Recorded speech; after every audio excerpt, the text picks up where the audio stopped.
Hello and welcome back to the second episode of Cubers and Tubers. I'm Humble Cuber, also known as Humble Cuber on YouTube.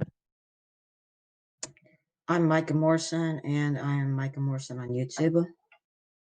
I'm Nathan Miles, and I'm also Nathan Miles on YouTube. I'm Owen Morrison and also Owen Morrison on YouTube. All right, thank you guys so much for tuning into today's episode. Today's main discussion will be about GAN, but we also have some questions from our listeners. So hopping right into it, I believe there was a question about Megaminx for Owen. So Owen, you want to go ahead and take it away? Yeah, so the question was about like the best tips I can give to newer Megamix solvers. I would say that to not don't want to worry about your times. You should solve slowly and work on finding more efficient solutions and do plenty of untimed solves. Also, watching walkthrough solves helps. I know there are some good ones on Cube Skills. All right, yeah, definitely agree on some of those. Now we have another question for Micah this time about how to improve on n by n's because he's very fast at n by n puzzles. So yeah, the question was just about tips for MBNs, and usually what I say is just they take like you have to do a lot of solves, obviously, and then also like watch walkthrough solves to make sure you're efficient, or just like solving everything the right way. And then yeah, for me, it was kind of just doing solves. All right, yeah, definitely. Also, another thing is centers for a lot of people. Myself, I'm not great on centers like 6x6 and 7x7, so I struggle with those definitely.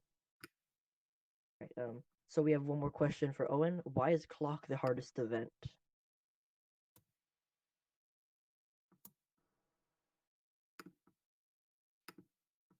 Hold on, sorry. Can you hear me? Yeah. Yeah, I agree. I'll just cut this part out of the podcast. The hardest event is definitely clock. It's a TPS event, which means you're turning as fast as you can for a short amount of time. When this is combined with the incredible amount of turning accuracy you need, 15 degrees compared to the 45 on 3x3, it makes misturns extremely common. On every other WCA puzzle, if you're at one turn off, it's a +2, but on clock, that's a DNF. You have to make up to 14 turns in a solve, which is up to 14 chances of making a misturn. If you do make a misturn, you either have to fix it and get a bad time or take DNF. And I would say that most of the time, you won't even know if you make a misturn. When you're under pressure in a competition and your hands are sweaty or shaking, it makes misturns even more common, leading to bad official results. Clock is rough. Yeah, I've definitely had some trouble with clock solves for sure, especially with pressure, like you said, shaking hands. That's the worst for clock. And so now we're basically going to be getting on to our main discussion of today, which is GAN. So first of all, we have a couple questions about GAN. This one's up for open discussion for anybody. This one is, do you think that hardware has peaked with GAN's new 11M Pro? Well, I haven't really talked at all, so I'll say absolutely not. Because it's really good, but it's not perfect, and obviously it's never going to be perfect.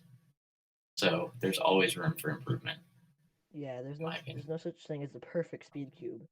Um, some people like certain speed cubes, so technically, if it peaks in hardware for certain people, because they like certain types of cubes, it might not technically for others.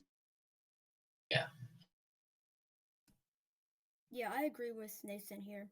Like, I don't think 3x3 hardware will ever really peak because there will always be certain things that some people will like and some others won't. Yeah, I don't have the GAN 11M Pro yet, but it seems like a lot of people think it's really good, but some people like don't really like it. And I mean, I like that they have a frosted version and like a UV version or like a glossy, and they even have like a soft version, which seems interesting because I know hate frosted plastic, but some people like it. And then also the new core magnet system seems like a cool idea in a 3x3. Yeah. Yeah, another reason for why 3x3 hardware will never technically peak, GAN is actually a perfect example for this. There's always new innovations and new stuff coming up with. A couple years ago, a GES nut system would have been like unimaginable. It was just screws back then. But now we have all this plus center edge magnets, center corner magnets. I mean, so it's just We advancing have over the center edge years, and magnets I'd like too. to see where cubing hardware goes in the next couple of years. Yeah,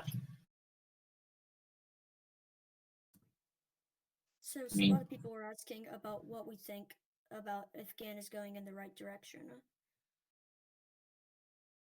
well, until the 11M Pro released, I would say no. But now it seems like they are. They're actually changing the design a little bit. They're going with cubers' preferences instead of just whatever they feel like. They're not marketing the same cube over and over again with different names and different prices. So for the 11M Pro, no, but now I think they are going in a good direction. Yeah, Also, they're making puzzles for new events. Like they recently made their Pyraminx, and I think Rubik's they've cube. teased a cube and maybe a square one. I don't know for sure Yeah, about that one. yeah. Yeah, so they're getting more like the side vents rather than just 3x3, Mhm. 2x2 basically. Hopefully they make another 4x4 because the GAN 460 I believe it was that was kind of a letdown. Yeah, Also, the 11M Pro is actually a new design. yeah, Like, I remember Daniel from speedcubing.org, before the 11M Pro came out, he made a GAN cube using pieces from 5 of the most recent releases, and it worked perfectly normal. yeah, But then he put a piece from the XS into the 11M Pro, and it didn't work. yeah. So that just goes to show they're actually changing their design, which before the 11M Pro, they hadn't really changed their design for like 5 years. Yeah. All right. I found a question that we forgot to talk about earlier. Clock hardware. So basically all of us can answer this because we're all pretty fast at clock. I'm almost sub 6.5. Owen is very speedy, so is Micah, and then Nathan, I'm pretty sure you're sub 10. I am not sub 10. I'm like not even like sub 20, I don't think. Oh, Maybe I'm sub okay. 20. I don't know. All right, but either way, we can all talk about clock hardware. So as we all know, used to be just be the Lingao and a couple other brands like the Pi Cube Shop and all that extra stuff. And then The the PyCube Shangshao shop came is out, and just a then just a modified couple months Lingala. later, she came out with this amazing clock hardware. Yeah, The PyCube shop is just a modified Lingo, by the way. It's just like a yeah. magnetized one. But I Basically, all think the we had was Shangshou, Rubik's clocks and Lingao. Apparently, Rubik's clock was better than Lingao, but you could only find it on like eBay and stuff. yeah. Yeah, And then they would they're like, also pretty pricey. yeah, pretty pricey, especially for like setup ones, which were the only way you could really make it good. Now we have the Shangshao clock for people who can't have a good budget option, and then like flagship, like, probably Yeah, I best on the think market for most people. mm, even though the Shangshou clock wasn't that great, it like really started something for clock hardware Hmm. because it was a cheap option that was magnetized, and I think that kind of motivated Qi to get back on their clock design. And Yeah, then Qi came out with an incredible clock yeah. that I think is going to Yeah. be I remember a when the So great also, option for everyone. with the advancements in the Qi magnet clock, the design of magnet style dials, I could see GAN doing some. Sorry, I could see GAN doing something with getting the center dials because you can modify your Qi clock by putting more magnets inside the center dials. I yeah. would think they can make it adjustable by making stronger or lighter magnets inside the center dials. So GAN hop on clock definitely. I don't know if you guys remember, but I remember when the Cubicle tried to make a clock, Oh yes, the Angstrom Tempest. and it was like I know some people. 75 of them. Yeah, like And then Chris Colorful Tran quit, Clockmaker and then they Andy stopped making them. Nathanson, he actually made the Angstrom Tempest clock. A couple Yeah, others did. The yeah, Angstrom Tempest clock was extremely overpriced. I think it was like $85 or $75. something. Yeah, it was like Yeah, 75 bucks for a clock. yeah, it was crazy, and I think it was significantly worse than the G clock is now. Yeah, Oh yeah, definitely. Honestly, one thing is though, I feel like clock kind of used to be an event that like people were scared to try because of like the amount of like money you had to spend and the amount of work you had to put in to like actually make your clock somewhat usable. And like that's why people used to like want clock to be removed. Or that's one of the Yeah. reasons why.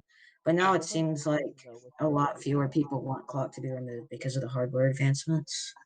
Yeah, also Yeah, a lot of people clock. who say clock should be removed have never actually tried the event for themselves. They just don't really, like you said, feel like spending the time or the money on either setting up their clock or creating a really good clock. Yeah, clock is definitely an outlier in the WCA events. It's different than all the other ones, but Yeah, I they don't think just that's included it because it was a necessarily. Rubik's puzzle. Yeah, but that's not necessarily a reason to remove it. They Yeah, did have one thing that was annoying is that the pins would fall down so much, which made it really hard for judge or scramblers to scramble correctly. But I think now with the cheap shank shell that has magnetic pins and the chi, which almost everyone is going to be using one of those two, yeah. or a Yeah, magnetic lingout, it's not going to be a problem anymore. but there still will be some people who have their old Linghouse and aren't really into clock. People still get disqualified for not having good enough pins, but it'll just happen less often for sure. All right. Somebody else asked, do you think GAN is becoming more popular or less popular, and why do you think it is? Hmm. I don't even know. Honestly, I'm not even I sure. think I think people were hating on GAN a little bit when they released like the GAN Air and the GAN M, which were all just like the same cube. Yeah. But now and they're getting less popularity over that time. But now they have Yeah, this 11M Pro and their GAN Pyraminx. I think they're starting to gain more popularity with their innovations like the core magnets. they're also getting more into the pricier range of cubes with the GAN 11 Pro M being around $70. So that's probably part of the reason why not as many people are like buying all the new GAN cubes. I would say it's getting a little bit less popular, but their hardware is improving, which is making it more popular. Mhm. All right, so that might wrap it up for today's episode of Cubers and Tubers.